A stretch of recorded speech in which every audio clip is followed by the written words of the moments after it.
welcome to Green There Pill. you go. Thank you. Right off the bat, I get an easy win. First question, will you take the green pill? Yes, I will take the green pill. Okay, no qualification. Sometimes people ask me what it is, why. We've talked before. You know that today we're going through how you went from science and business all the way to becoming a therapist, licensed professional counselor inside of Houston, Texas. Today we're going to touch on woo culture and warnings to women, especially who are suffering. What is goddess culture? What do first generation immigrants experience in this country, and how do they shift from a survival mindset to being okay? We're going to talk about men and women in therapy and some other good topics. We'll just have a natural conversation. So again, welcome. Thank you. So how'd you get to therapy from being a scientist? Okay, the journey was long. When I was coming up, like they say in Texas, when I was coming up, I was living in a very planned community, and they had built a area called Research Forest, which they said would be a biotech community. And I just, as a teenager, went, I want to work there. So I got my bachelor's degree in biology with a minor in chemistry, and I worked there. And I worked there for many years in the fledgling biotech community, which is much different than it is today. It was very collaborative in those days. It's very secretive now. It felt more academic. You could go down to 2 labs down and say, can I use this? Anyway, during that time, I would have to say, a workaholic. I had a therapist, and she was amazing. She helped me through so much of my immigrant problems, my imposter syndrome, all of those types of things. And she unfortunately passed away, and in a very unusual way. And I decided then that I was going to take her place someday. It took a lot of years before I had that option to do that, but I ultimately was able to do that after my biotech career, and then I went into the business world for a while, and ultimately did the work to be here with you today as a counselor. And so you decided it some years passed, and it only came true kind of much later after a few more career iterations. Was it always in the back of your mind? Does this thing I want to do when I change it up, when I'm ready to make the switch, was it always sticking in the back of your mind since you had her? Always. I always wanted to be a counselor because I struggled so much as a child of an immigrant. I grew up under authoritarian parenting, which is very common in an immigrant family. And so I didn't have good judgment. And she really helped me with developing good judgment, not just in my day-to-day life, but in my career and all aspects of your life. When you're raised like that, whatever the boss or the leader says, you do it, even if it's against your belief system. And where's your family from? My grandmother on my father's side is from Israel, and then the rest of my family is from Mexico. From Mexico and from Israel. And so they came over when you were born here, right? And they must have had Yes. What was their experience like as immigrants? Was it tough for them? Was it rags to riches? What was their experience characterized as? Just so folks can understand where you came from. Yeah. It certainly isn't the way it is now. The border was much more fluid at that time. You could just walk across it. And they just walked across the border as children and set up shop in San Antonio. And they stayed within the Latino community. And my father had made some sort of decision that this wasn't really going to work for him. So he joined the Navy and got to travel the world, and he got to use his Spanish, and he learned Portuguese in the Navy. And so it changed the trajectory of my family because he was able to go to college when he returned home. And so we lived pretty much a middle-class life. the whitest Mexican people were in the white, because we're all super white. So We people blended just in listening, pretty, Yeah. yeah, we blended in pretty well. So we blended into white culture and weren't allowed to use Spanish at home, like a lot of people my age. And my Spanish is terrible. That's how. So I had the work ethic, the strong work ethic. And It that's where it was came from. so yeah. And you mentioned a few things about being middle class, but also having to almost in a way hide where your parents came from and just blend in, even though you're Latina, the white culture, you being, for folks just listening and not watching, you know, I don't know how you would describe yourself, as white appearing or white passing or whatever the word is. Anyway, I it's would good use to- white passing. White I'm, passing. I'm white passing. White Yeah. passing, cool. And I have a friend from Texas Yeah. who's same background as you, Mexican, who looks white, and she said those same words, so that's where I got that. And okay, you went through an undergrad in chem and biochem, got into this research institute collaboration place where you're really excited to be. You started going up your career. You were lucky to meet this therapist. She put a bookmark in your head, which by helping you so much, and her untimely death, you said, one day I'm going to replace here. Here we are today, and you're counseling, I know, young women, young men who are going through that same corporate ladder that you went through. Is that a fair summary? Yeah, we That even out is. as much as we could in five minutes or so. Yes, that's it. I mainly work with people who've had a similar background to mine, and I find that most of the different immigrant cultures really mirror the Latino culture that I grew up in. Some of them are more harsh and some of them are more lenient, but they're all kind of fall under that authoritarian parenting, because I don't think you could make it in moving to another country without that kind of authoritarian parenting.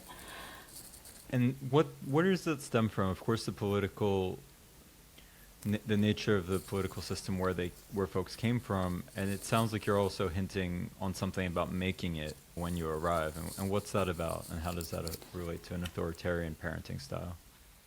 The kids don't get a lot of choice, and it's very concentrated on what you should do, what you need to do. Education was very pushed, like it is in most immigrant families. So it's not like, when, of course you're going to college. It's not, are you going to go to college? And they find like sports and things like that as a waste of your time. You should be, any kind of self-care or anything that's like for you is not, that individualism is removed, and the concentration is almost always on the family.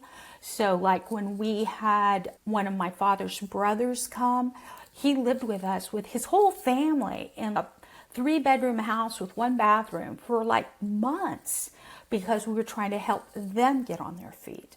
And that's a very hard way to raise children, to just like, y'all do whatever you'd like.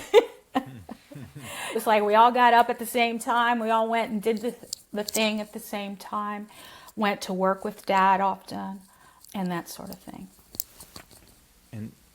And that's, very different than maybe some of your friends grew up, and definitely some of my friends. My experience being different than yours as a child of Soviet immigrants, but not that different. My family being middle class, upper middle class. My parents having come here when they were 18.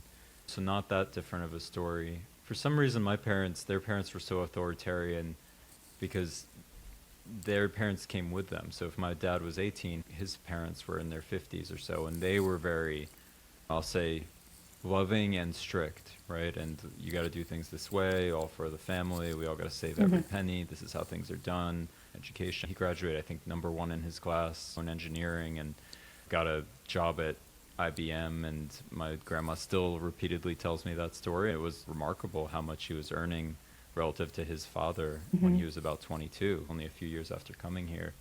And then when I was raised, even me being first generation, my parents didn't want us to have that helicopter authoritarian experience. So they were actually, I think, much softer on us than maybe they should have been, or I definitely liked it. As far as being grounded, that rarely happened to me. I would get a talking to and I'd get in trouble, but there was a different parenting style. Do you ever see folks like me and that come out of first generation families and otherwise? Yeah, do you ever see folks like me who come out of first generation families as well?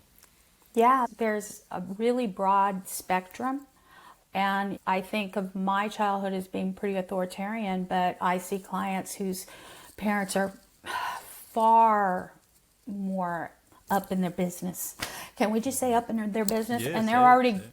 they're all grown people. And their parents are still trying to tell them what to do. And you need to take this job that you don't like because it pays well. And so I see it on both spectrums. I do see people who just made it to this country and then they were like, that's it. That's all I'm going to do. We made it to this country. You got to sort it out. We live in the barrio or the ghetto or whatever low income area we want to call those things. But so you see both ends of that. But yeah, being a child of an immigrant is definitely different than being a non-immigrant child because there is a lot of shame associated with being an immigrant because let's not speak Spanish and let's not let people know that we're Latinos. Don't make smelly food. You see what I mean? There's a lot of that and the neighbors wouldn't understand and like one of the Latin things that we do is we break those at Easter time. We break those eggs with the confetti over each other's heads. And when we lived in San Antonio, we were allowed to do that at will. But when we moved to Houston, no, that looked too Latin. Wow. How did that feel for you?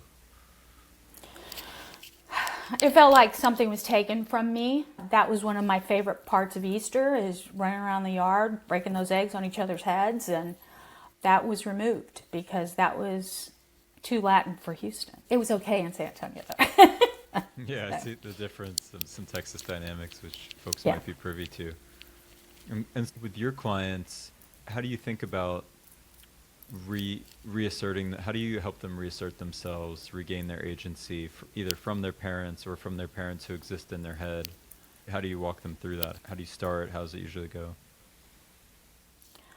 Alex, we talked about this. Actually, self-care and wellness, I believe, is 85% of it, or maybe even more. We find that most of this type of client is usually abusing themselves in some way with food, either not eating or eating, drinking, some other vice that they might have, over-exercising. There's so many different ways that we can hurt ourselves. And I usually find that these people are trying to mask the anxiety and the pain and the shame that they have. So if we can get them into the body to help them, help their brain put these two things together, that's usually my first approach is how are you eating? How are you sleeping? Are you exercising? Do you meditate? Those are always my first 4 questions. And that really tells me a lot. If they say, oh no, I can't, I don't have time, then I'm like, okay, we got a lot of work to do. That's where I usually start. Yeah. I love, can't, I usually, can't, Oh, I'm sorry. can't echo those first 4 questions enough. So I do remember you saying something about the first 2 or 3 sessions being a download. yes, normally the first few sessions are, why are you here? And their lives have usually blown up in some way, either at work or within a relationship, or somebody told them they were an asshole. Okay, those are the 3 most common ones, and they come in and so they have a lot to say right away. So they want to tell you about the incident or the breakup or everybody hates me at work or whatever it is. They want to tell you about that story, and everybody gets to own their story. I listen to the story, and then from there, that's usually where we start into more of a wellness. But while we're doing the wellness, we do have to do the psychodynamic work of going back as to when we lost our agency, how we lost our agency, and how painful and what those scars look like. And you, with your background in hard sciences, which is rare for most licensed professional counselors, how does that come in to play when you're analyzing folks and helping them get where they want to be?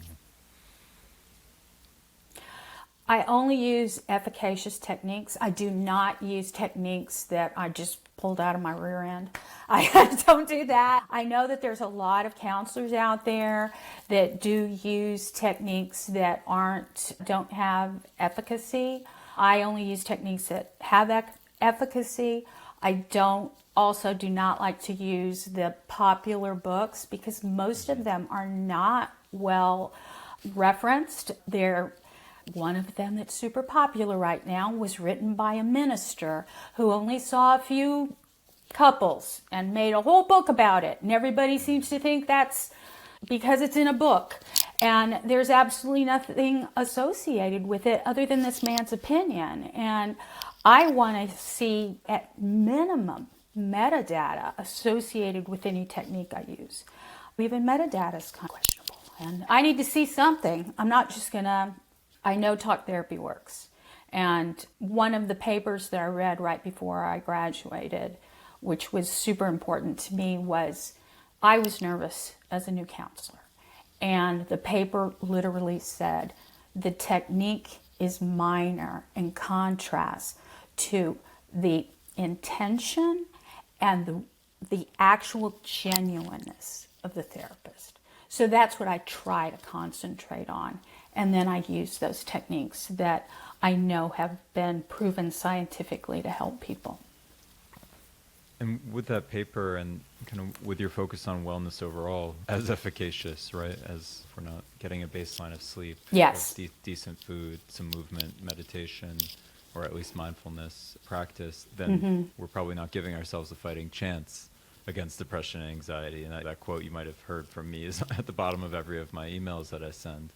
When it comes to that paper you mentioned, do you recall how they measured genuineness and intent? It's super interesting because it probably gave you a deep breath at the end of school there where you have to say, oof, that feels better.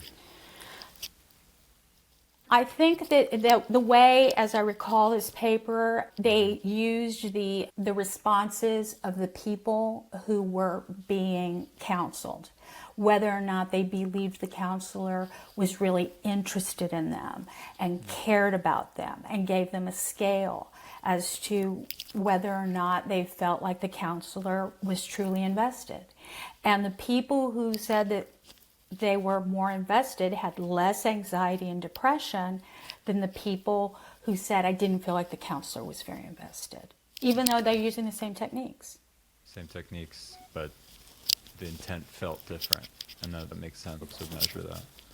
And what are maybe if I can use a good segue on the research front, some of your other research interests? I know we talked about goddess culture and where women get stuck there. We could certainly go there if you'd like. I would love to. That is actually what I've been studying actually for the last year. That's one thing I love about working for myself. I get to study anything I want. Nobody throws a stack of research papers and says do something. Yeah. I get to research whatever I'd like. And oh, it's okay. And I was very interested in the Instagram models and the Instagram girls who were doing the 6 o'clock girly, waking up and doing all of making her perfectly white bed and going outside and doing yoga. I was really interested in this. So I decided to dive in, and I did. I just joined a bunch of things here in Houston. I went on a retreat with some of these ladies. And I found that this goddess culture that's emerging right now, and it's getting pretty big, is really only one side of mental health. It's self-care, and that's all it is. There's no real hard work. There's no psychodynamic work. There's nothing about, oh, that was so yucky for me when this happened. There's nothing like that. And then if they do share that in a circle or dancing naked under the moon, if they do wind up sharing that, there's no tools. The person just has a catharsis and just left there. And maybe they'll come and hug her or whatever. But I just found that this is not a path to good mental health. It might be a pathway if you're trying to learn wellness, but it's only a small piece of what's really going to make us healthy. What got you so interested in that subculture and that emerging, trend?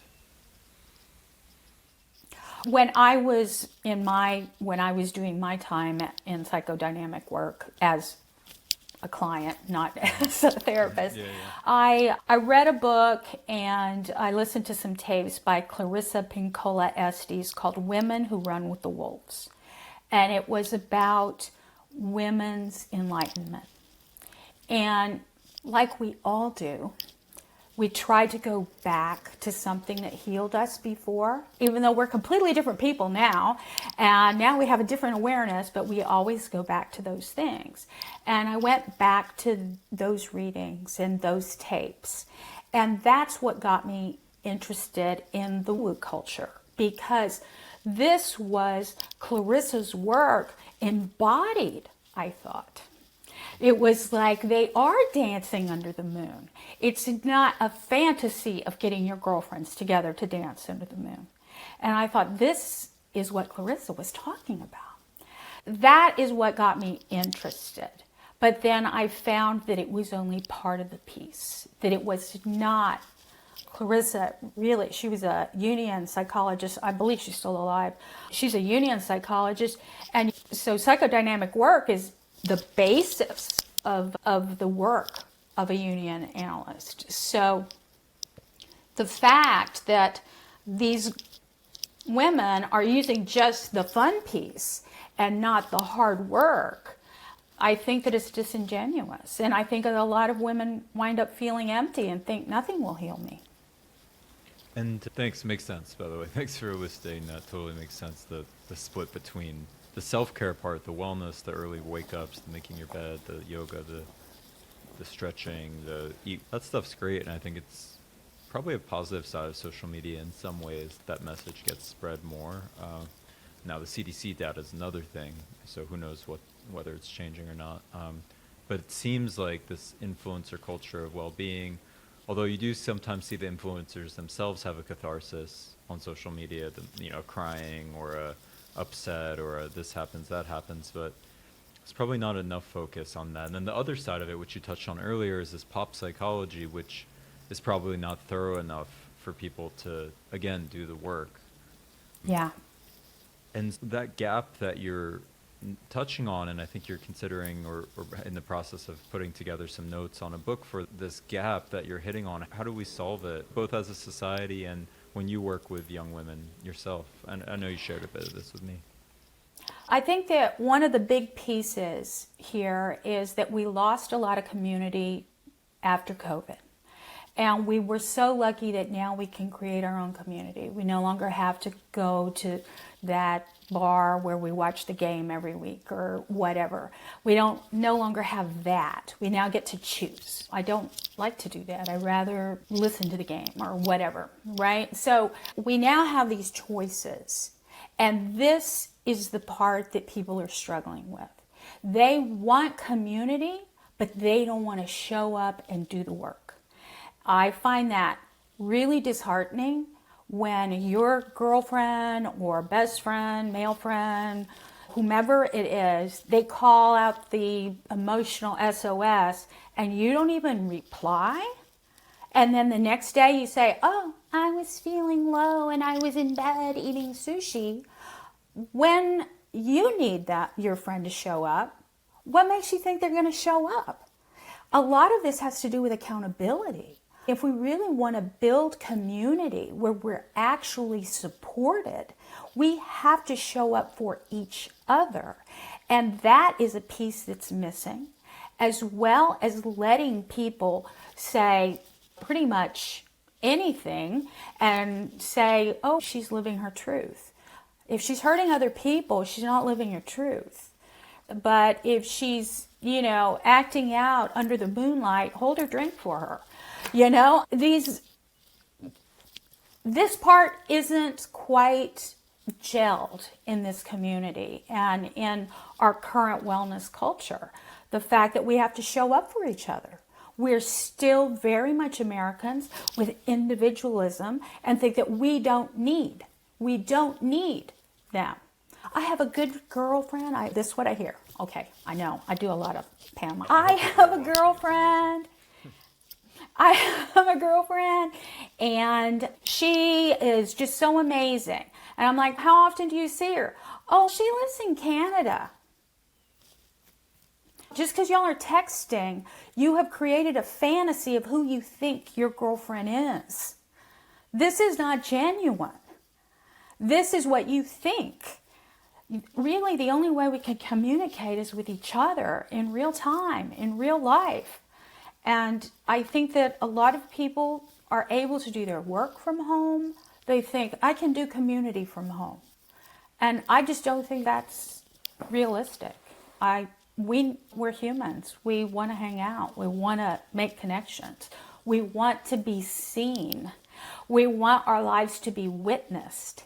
That's the biggest pain. Not being seen and not being witnessed, but also not wanting to leave the home or leave our social nest to go do those things. And then we complain that nobody likes me.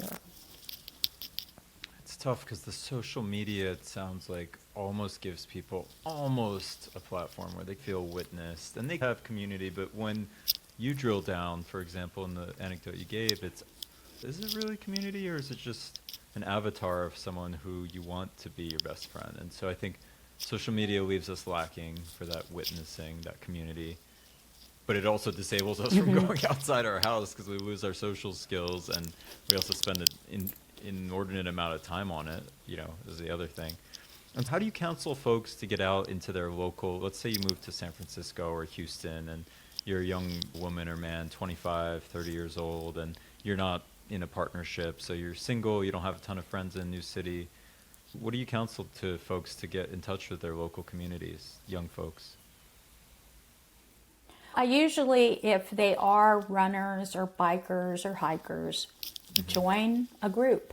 That's now you're with people your age who do the same physical activity that you do. That is one great way. Join community organizations, particularly philanthropic organizations like the food bank.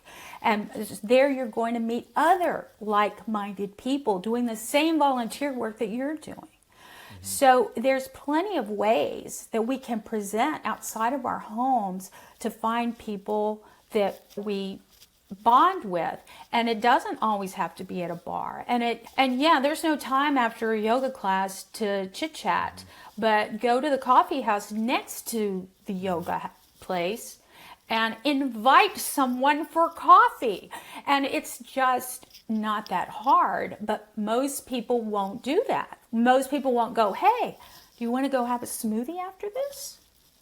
You already know this person likes yoga like you do. I think my generation has really lost that nuance, and I don't want to blame my generation for it. It's maybe your generation is, oh, you want to go have a coffee? Say, oh, that was a good class. Yeah, that was cool. Oh, hey, what are you doing now?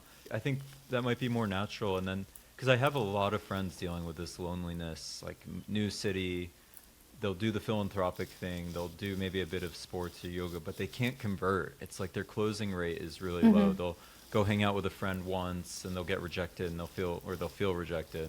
And so can you talk a little bit more down the curve of maybe they have the first coffee or maybe they have the first hangout, but then how do you deepen that friendship? You make the next move. You say, I really enjoyed having coffee with you last week. Maybe we could have lunch sometimes. You said your schedule is this and this, and I'm over there by the university at that time. Could we grab a quick salad or something? Try to make the first move, because knowing that people in your age group don't make a move, and accept it if they say no. Or one time I was at a show and I talked to a young woman and she like completely freaked out just because I was speaking to her. And if you get that kind of response, I'm sorry, I didn't mean to disrupt your peace, and push on. You already got a red flag. You don't need two more.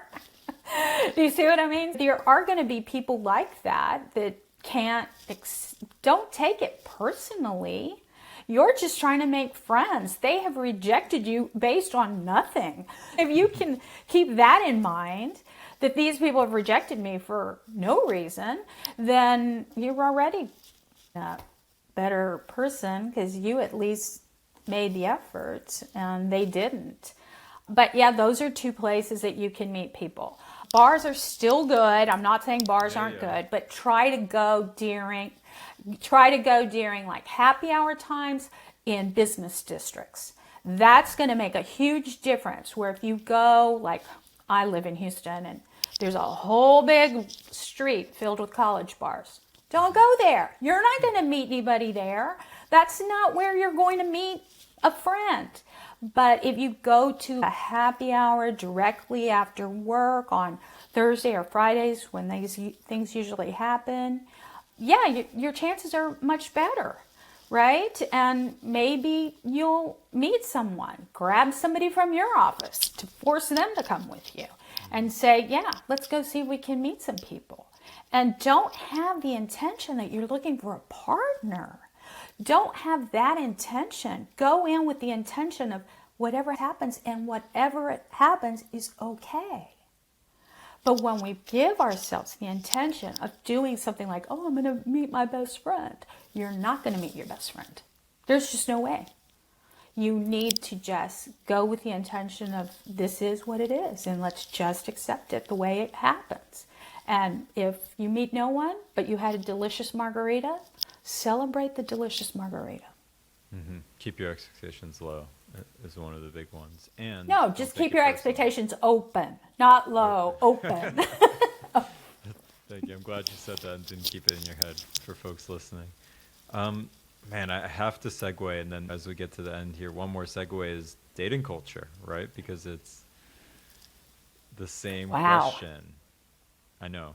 Wow, it's like a Pandora's box, but you must see it. I had to say a big wow on there. It has changed so much just in the last, 5 years. Mm-hmm.